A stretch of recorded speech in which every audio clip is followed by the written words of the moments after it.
주신 하나님의 말씀은 에레미야 32장 36절에서부터 42절 말씀이고 설교 제목은 마음의 법칙입니다. 이것을 한 절씩 같이 교독하도록 하겠습니다. 제가 먼저 읽습니다. 32장 36절. 그러나 이스라엘의 하나님 여호와께서 너희가 말하는 바 칼과 기근과 전염병으로 말미암아 바벨론 왕의 손에 넘긴 바 되었다 하는 이 성에 대하여 이와 같이 말씀하시니라. 보라, 내가 노여움과 분함과 큰 분노로 그들을 쫓아 보내었던 모든 지방에서 그들을 모아들여 이곳으로 돌아오게 하여 안전히 살게 할 것이라. 그들은 내 백성이 되겠고 나는 그들의 하나님이 될 것이며 내가 그들에게 한 마음과 한 길을 주어 자기들과 자기 후손의 복을 위하여 항상 나를 경외하게 하고 내가 그들에게 복을 주기 위하여 그들을 떠나지 아니하리라 하는 영원한 언약을 그들에게 세우고 나를 경외함을 그들의 마음에 두어 나를 떠나지 않게 하고 내가 기쁨으로 그들에게 복을 주되 분명히 나의 마음과 정성을 다하여 그들을 이 땅에 심으리라. 다 함께 있습니다. 여호와께서 이와 같이 말씀하시니라. 내가 이 백성에게 이 큰 재앙을 내린 것 같이 허락한 모든 복을 그들에게 내리리라. 아멘. 이 42절 말씀이 참 인상 깊지 않습니까? 내가 이 백성에게 이 큰 재앙을 내린 것 같이 허락한 모든 복을 그들에게 또한 내리리라. 오늘 저는 여러분과 더불어서 경외하는 마음이 하나님으로부터 하나님께서 주시는 복을 받는 것과 어떤 관계가 있는지 함께 살펴보면서 은혜를 나누고자 합니다.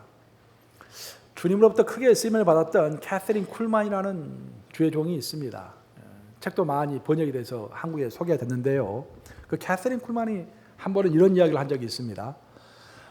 자기가 아는 한 그리스도인이 환상 중에서 어떤 세 여인이 하나님께 열심히 기도하는 것을 보게 되었습니다. 세 명 다 무릎을 꿇고서 하나님께 열심히 기도를 합니다. 근데 갑자기 예수님께서 나타나셨는데 예수님께서 그 중에 한 여인에게 다가가셔서 그 여인을 쫙 이렇게 안아주십니다. 그리고 두 번째 여인에게는 그냥 지나가면서 손만 얹으시고 그냥 또 지나가십니다. 근데 세 번째 여인은 그냥 보고 안아주시지도 않고 손 얹어주시지도 않고 그냥 지나칩니다. 그래서 그 광경을 봤던 그 그리스도인이 예수님께 묻습니다. 주님, 아니 제가 보기에는 세 명 다 열심히 하나님께 기도하는데 어떤 사람은 이렇게 딱 안아줘가지고 기쁨 충만하게 하시고 어떤 사람은 그냥 본척만척 그냥 지나치십니까? 혹시 세 번째 여인이 무슨 큰 잘못을 한 건 아닙니까? 라고 물어보았어요. 그래서 예수님께서 이렇게 답변하시더랍니다. 아니다.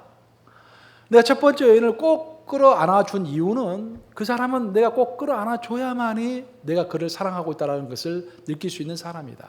그래서 끌어안아줬다.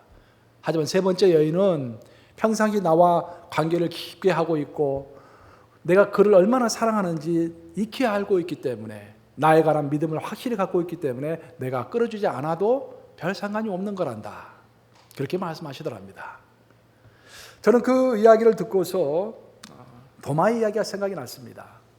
도마는 부활하신 예수님을 믿지 못했습니다. 근데 직접 봐야만이 알 수 있겠다. 그 옆구리에 손을 넣어봐야만이 예수님의 부활하신 예수님을 믿을 수가 있겠다라고 동료 친구들에게 이야기를 했습니다. 그러자 예수님께서는 도마에게 부활하신 몸으로 나타나셔서 마지막 하신 말씀이 도마에게 하신 말씀이 보지 않고 믿는 자가 복되도다라는 그런 말씀을 하신 것을 우리는 기억합니다. 사실 우리는 믿음과 신앙을 이야기할 때 우리의 느낌과 많이 관련을 시킵니다. 하지만 믿음에서 우리가 어떤 체험이 있어야만이 그 믿음이 올바른 믿음은 아닙니다. 우리는 체험을 할 수도 있고 체험을 안 할 수도 있지만 어찌됐든 체험이 있든 없든 믿음은 믿음이고 하나님의 살아계심은 하나님의 살아계심인 것입니다. 하나님의 살아계심과 또 하나님께 살아계신 하나님께서 우리의 모든 것을 보고 계시다라는 것도 그런 문맥에서 우리가 생각을 해봐야 합니다.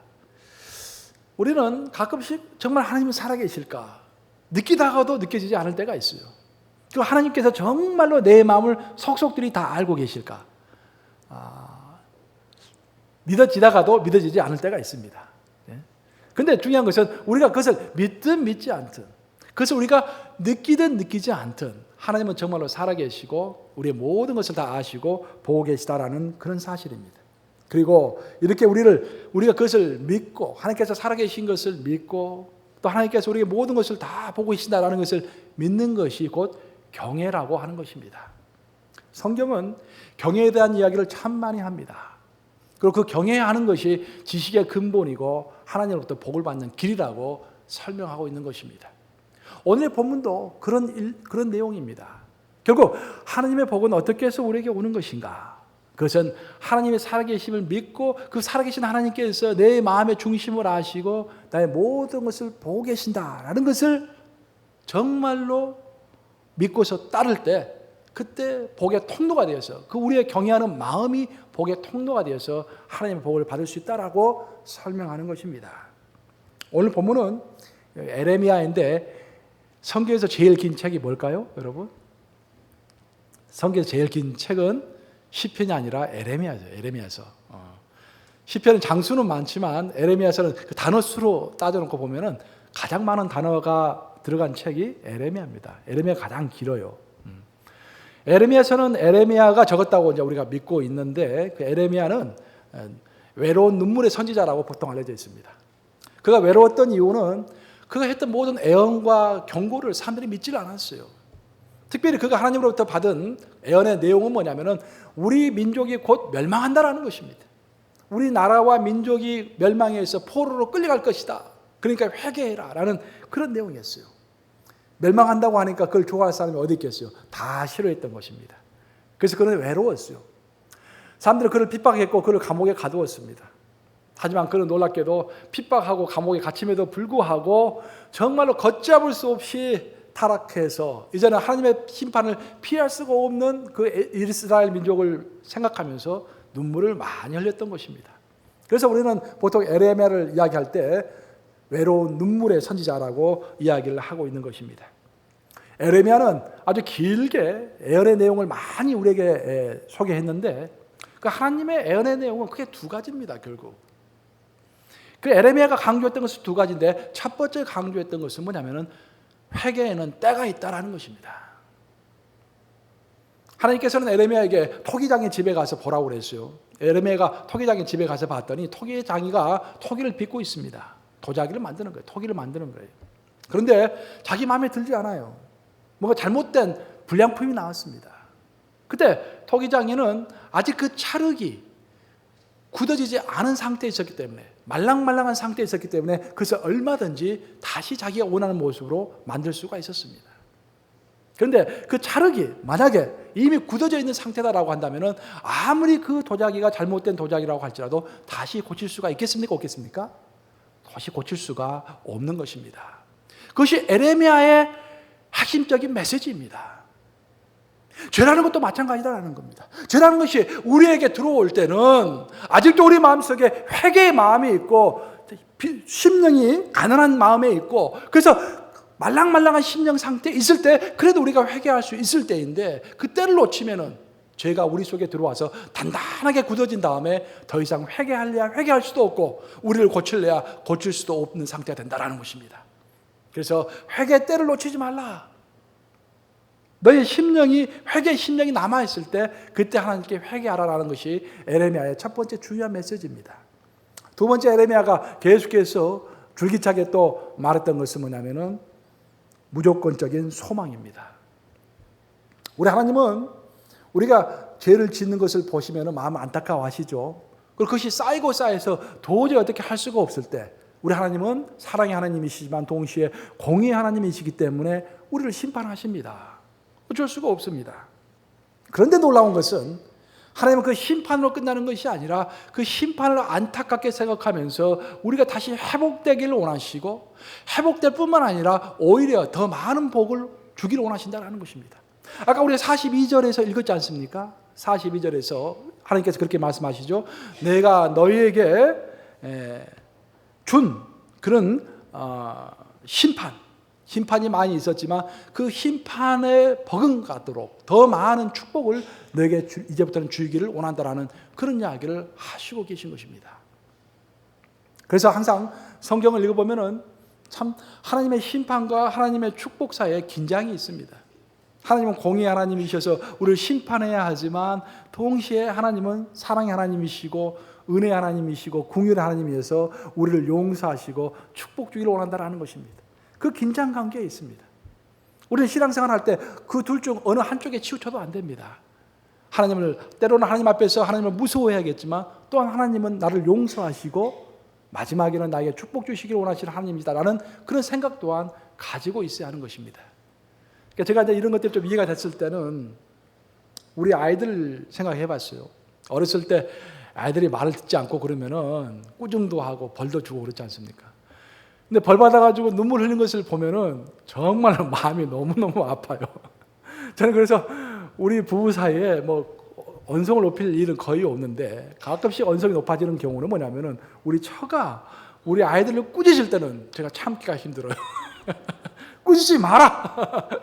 조금은 참는데 두세 번 꾸짖으면은 내 마음이 아파요. 꾸짖지 마라 그래요. 아무리 잘못했어도 이제 스탑하라고 그래요. 애들이 그냥 힘들어하는 모습 보면 내가 힘든 거예요, 제가. 우리 하나님이 똑같을 것 같아요. 우리가 잘못하면은 퍼니시먼트를 주는데 그렇게 징계를 하시는데 벌을 주시는데 벌 받으면서 낑낑거리고 울면서 기도하는 모습 보면서 하나님의 마음이 무너지는 것이야 이게. 그래서 하나님은 또한 우리를 용서하실 뿐만 아니라 오히려 우리가 징계 받았던 것보다 더 많은 축복을 주시기를 원한다라고 42절에서 말하고 있는 것입니다.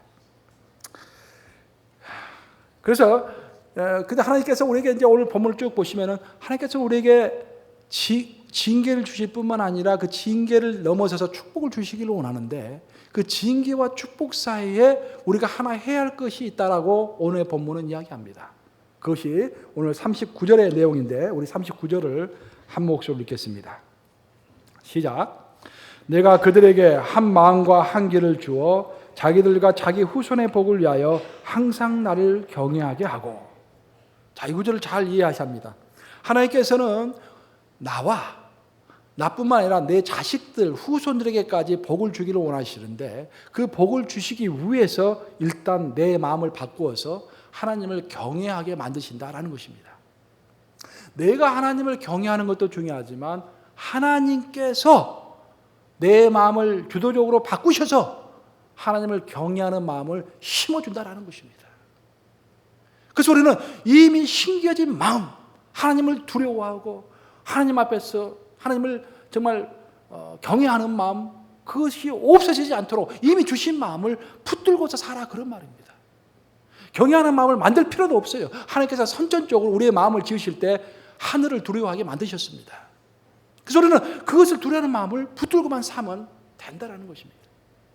경외라는 것이 성경에는 경외하는데 경외라는 뜻은 뭐냐면 두려워한다는 그런 뜻이죠. 근데 그런 심리적인 두려움뿐만 아니라 정말로 위대하신 하나님 앞에서 내가 놀랍고 정말 조심스러운 마음으로 하나님 앞에 내가 서 있다라는 그런 심정으로 저 놀랍고도 저 조심스러운 마음으로 하나님 앞에서 행동하는 것이 그것이 경외인 것입니다.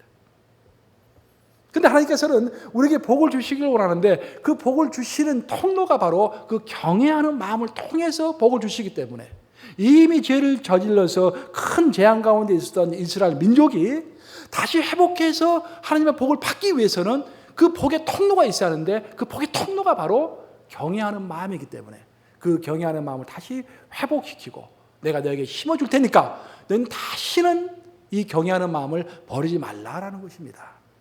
이해되세요, 여러분? 여러분 어떠세요? 여러분 경외하는 마음을 가지고 계세요, 지금 마음속에? 어떨 때는 하나님이 살아계신 것 같아가지고 두렵고 떨림으로 하다가도 어느덧 그냥 잊어버리고 또 내 마음대로 하면서 복의 통로를 또 잊어버리는 거예요. TV 프로그램을 보면은요, TV 프로그램 중에서 그 관찰 프로그램이라는 것이 있습니다. 보면은 이제 가끔씩 보면은 어떤 집이나 어떤 직장을 찾아가가지고요, 거기다가 그 무선 이제 그 비디오 같은 것을 많이 답니다. 20-30개씩 막 달아놔요. 각 방에다가. 그래서 모든 사람의 행동을 다 찍는 것입니다.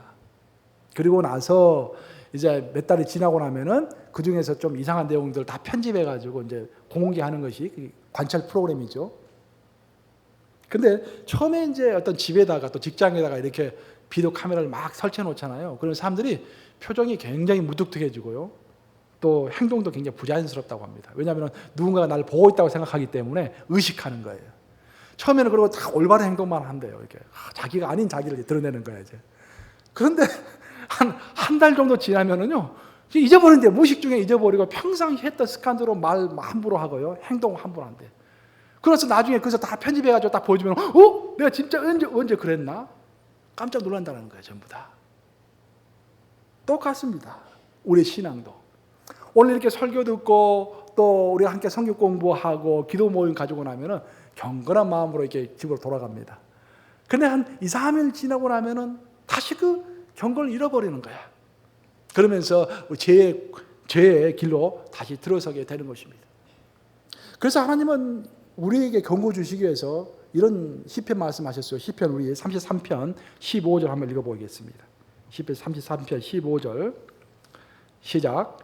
그는 그들 모두의 마음을 지으시며 그들이 하는 일을 굽어 살피시는 이로다.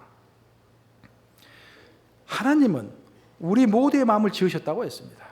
아까 제가 말씀드린 것처럼 우리를 지으실 때 우리의 마음까지 지으셔서 하늘을 두려워하게 했어요. 그래서 경건하게 했습니다. 그런데 하나님은 우리의 마음을 지어놓으실 뿐만 아니라 또 우리가 그 마음을 지키면서 살고 있는지 굽어 살피시는 하나님이시다라는 것입니다. 사실 어떤 교회에 가면은요, 또 어떤 직장도 마찬가지고 가정도 마찬가지입니다. 교회 분위기라는 게 다 느껴져요. 저도 이제 목회를 하다 보니까 다른 교회에 이렇게 많이 방문하잖아요. 뭐 모임도 있고, 뭐 부흥회도 있고, 뭐 이렇게 갑니다. 그럼 분위기라는 게 느껴집니다. 느껴지는 게 어떻게 하겠어요? 어떤 교회 가면은요, 도저히 거기서 어떤 불평이나 불경스러운 말을 할 수 없을 것 같은 그런 경건한 분위기가 있어요. 그 분위기에 압도됩니다. 그 목사님들도 서로 잡담 안 해요. 거기서는 다 느끼는 거니까 조용합니다. 이렇게 경건한 말을 좀 많이 합니다. 근데 어느 교회 가면은요, 시장통 같은 교회가 있습니다. 정말로 거기서 무슨 말, 신문에 나오는 이야기, 뭐 정치 이야기, 뭐 아무거나 해도 괜찮은 그런 교회가, 그렇게 괜찮다고 느껴지는 교회가 있습니다. 함부로 말을 하게 되는 것입니다.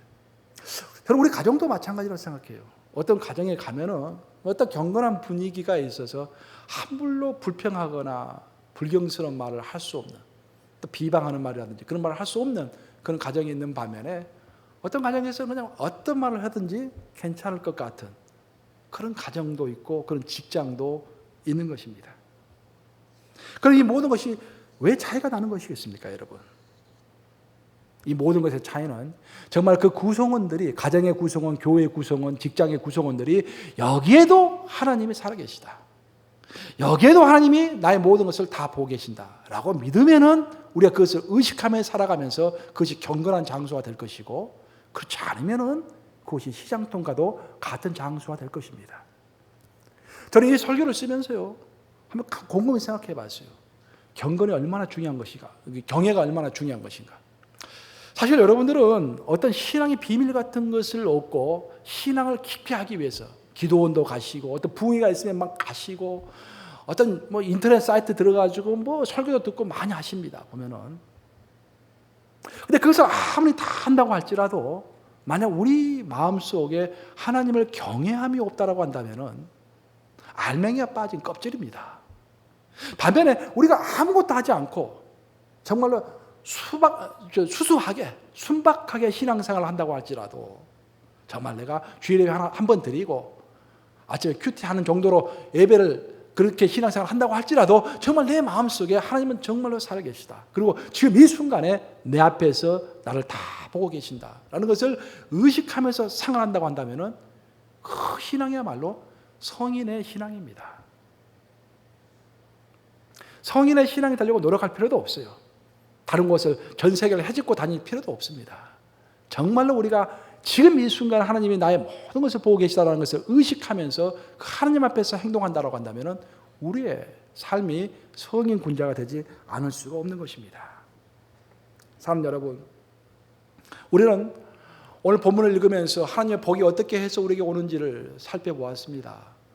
사실 하나님의 복이라는 것은요, 수돗물과 같은 것입니다. 수돗물은 어떻습니까? 우리가 가정에 보면은 수돗물이 이미 우리 부엌까지 다 들어와 있어요. 하지만 그 수돗물은 우리가 수도꼭지를 틀지 않는 한 절대로 우리가 그 물을 마실 수가 없습니다. 수돗물은 이미 가정 안으로 들어와 있지만 수도꼭지를 틀어야만이 그 물이 나오고 우리가 그 물을 마실 수가 있는 거예요. 똑같습니다. 신약을 시대를 사는 우리들에게 하나님께서 이미 우리에게 다 복을 주셨습니다. 성령 하나님을 통해서 지금 인도하고 계신 것입니다. 우리가 받을 복이 차고 넘칩니다. 근데 문제는 뭐냐면은 우리가 경외하는 마음을 가지지 않음으로 인해서 그것을 받을 수가 없는 것입니다. 누릴 수가 없는 것이에요. 옛날에 누가 그러더라고요. 그 한국에서 아주 대형교회 큰 대형교회를 이루신 목사님인데, 뭐 대형교회가 크다 해서 그것이 다 옳다라는 것은 아닌데, 그 목사님의 인격이 좀 참 훌륭하세요. 근데 그 목사님이 자서전을 딱 한 권 쓰셨어요. 내가 한번 읽어봤어요, 그것을. 근데 그렇게 써놨더라고요. 교회에서 성도들이, 또 교회에서 목회자들, 사역자들이 경건하지 않고서, 또 하나님이 살아계시는 걸 믿지 않고서, 하나님을 경외하지 않고서 복을 받기를 원한다는 것은 참 이상하지 않느냐. 그렇게 써놨더라고요. 정말로 교회가 성장하기를 원하느냐? 정말로 하나님께서 칭찬하는 교회가 되기를 원하느냐?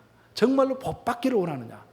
가장 기본적으로 하나님 앞에서 우리가 경건하고 좀 하나님을 경외하는 마음을 가져야 하지 않겠느냐? 그런 말씀을 쓴 것을 보고서 내가 큰 인상을 받았습니다. 아주 평범한 글이지만 굉장히 내 마음속에 깊이 자리 잡았어요. 바로 그렇습니다. 하나님께서는 우리에게 복을 주시기를 원하고 성경에서 나오는 신약의 복은 이미 우리에게 다 주셨습니다. 차고 넘치게 주셨어요. 그래서 예수님께서 선포하신 말씀이 그거 아닙니까? 너에게 풍성한 삶을 살기를 원하노라. 내가 풍성한 삶을 주기 위하여 너에게 왔노라. 라는 그 말씀을 선포하지 않으셨습니까? 그런데 문제는 그 풍성한 복은 우리에게 이미 수돗물처럼 와 있는데 그것을 틀 수 있는 수도꼭지와 같은 역할, 즉 경건의 마음, 경외의 마음이 없어서 그것을 우리가 받지 못할 수가 있다는 것입니다. 우리의 신앙이라는 것은요, 중력과 양력의 법칙이 교차하는 것입니다. 중력의 법칙이 뭡니까, 여러분? 배웠죠? 무거운 것이 아래로 떨어지면은, 던지면 아래로 떨어진다는 것입니다. 내가 뭐 4층 높이에서 딱 날려고 뛰면은 제가 하늘 나겠습니까? 아니면 밑으로 떨어지겠습니까? 밑으로 떨어지죠. 그게 중력의 법칙입니다. 근데 양력의 법칙이라는 것이 생겼어요. 뭐 그 전에 있었죠. 그것을 발견한 거죠. 사람들이. 양력의 법칙이라는 것은 무거운 고철덩이도 하늘을 날 수 있다는 것입니다. 그래서 비행기가 만들어진 것입니다. 비행기는 굉장히 무거운 것인데 밑으로 떨어지지 않고 하늘 나는 것입니다. 왜냐하면 중력의 법칙을 뛰어넘을 수 있는 양력의 법칙이 있기 때문입니다. 우리 신앙도 똑같은 거예요. 우리는 가만히 있으면은 죄의 법칙의 지배를 받는 사람들입니다. 성경은 말하기를 만물보다 거짓되고 정말로 힘이 부패한 것이 우리의 마음이라고 했습니다. 그래서 우리는 가만히 있으면은 죄의 법칙을 받게 되어 있어요. 그래서 놀라운 것은 하나님께서는 양력의 법칙을, 또 하나의 법칙을 주셨는데 그것이 바로 경외의 법칙이다라는 것입니다. 우리가 죄의 법칙 속에 살아가고 있을 때, 하나님은 살아계시다. 하나님은 나의 모든 것을 다 보고 계시다라는 그런 경외의 마음을 우리가 마음속으로 품는 순간에 죄의 법칙을 뛰어넘는 것입니다. 우리가 무거운 못을 호숫가에 던지면 그 못은 호숫가 밑으로 가라앉죠. 무거우니까. 근데 그 무거운 못을 빈 병을 하나 갖다 놓고 그 빈 병 속에 넣은 다음에 호숫가로 던지면 어떻게 될까요? 그 호숫가 위를 뜨게 되는 것입니다. 똑같아요. 죄는 우리의 못과 같은 것입니다. 가만히 있으면 우리를 끌어당기고 우리를 아주 나쁘게 하는 것입니다. 하지만 경외는 빈 병과 같은 것입니다. 그 경외는 우리의 죄를 품고도 남는 것입니다. 우리의 모든 죄를 품어서 물 위에 뜨는 것입니다. 우리로 하여금 하나님의 법칙대로 살아가게 만드는 것입니다. 그런데 문제는 만약에 양력의 법칙을 가지고 비행기가 나르는 순간에도 만약에 조종사가 그냥 엔진을 끈다라고 한다면은 그 비행기는 다시 밑으로 중력의 법칙을 받아서 밑으로 추락할 것입니다. 똑같아요. 우리가 죄의 법칙을 경의 법칙으로 뛰어넘었는데 만약에 신앙생활을 게을리 하면서 또 우리가 경의 법칙을 끄는 순간 다시 우리는 죄의 법칙을 받게 되는 것입니다. 그래서 하나님의 복은 신앙의 엔진을 끄지 않고 계속해서 경의 법칙을 지키는 사람이 누리는 것입니다. 이제 말씀을 마무리합니다. 유다 백성들이 하나님의 심판을 받았던 원인이 무엇인가? 그것은 하나님을 경외하지 않았기 때문이라고 했습니다. 하나님이 분명히 살아계시고 하나님이 분명히 다 보고 계시는데 그 보고 계시는 하나님 앞에서 도저히 할 수 없는 행동들을 했던 것입니다. 하나님을 모시는 신전에다가 이방 신들을 갖다 놓고 섬겼습니다. 그 하나님의 율법을 전부 다 거의 전부 다 지키지 않으면서 자기의 원한 대로 살아갔던 것입니다. 그래서 하나님은 그들을 징계하지 않을 수가 없었습니다. 하지만 하나님은 그들을 징계하고 난 다음에 참 마음이 아프셨습니다. 그래서 그들에게 내가 너희가 징계를 받은 것만큼 이제 가능한 모든 축복을 내게 주기를 원하노라. 하지만 그 축복의 통로가 필요한데 그것이 바로 나를 경외하는 마음이다. 그래서 내가 다른 것이 아니라 너희는 이미 경외하는 마음을 가지고 있었는데 그것이 부패해가지고 일시적으로 작동하지 않았는데 내가 다시 너의 마음에 나를 경외하는 마음을 심어주겠다. 그러니 이 경외하는 마음을 꼭 붙들고서 복의 통로로 유지하거라 라고 말씀하셨던 것입니다. 그것이 곧 저는 우리에게 오늘 2016년에 하시는 말씀이라고 생각합니다. 우리가 어떻게 신앙생활을 해나갈 것인가? 혹시 여러분들의 마음에 경외하는 심령이 정말 부패되어 있는 상태에 있다고 한다면, 정말 하나님을 경외하지 않는 것이 점점 굳어지고 있다고 한다면, 그래도 지금 고칠 수 있을 때 속히 경외하는 마음을 회복하시는 여러분 되시기를 주님의 이름으로 축복합니다. 도스토옙스키가 그런 이야기를 했습니다. 하나님이 계시지 않는다면 모든 것이 허용된다. 하나님이 계시다는 생각을 하지 않으면 인간은 그 어떤 행동이라도 다 할 수 있다는 것입니다. 그래서 하나님은 죄와 심판으로 한 번 꺾어진 민족이 향후 영원한 복을 누리는 그런 상태에 있기를 원하시는 마음으로 살아계신 하나님을 의식하는 경외의 마음을 다시 심어주기를 원하셨던 것입니다. 경외의 마음, 축복의 통로입니다. 항상 그것을 놓치지 않는 여러분 되시기를 우리 주님의 이름으로 축복합니다.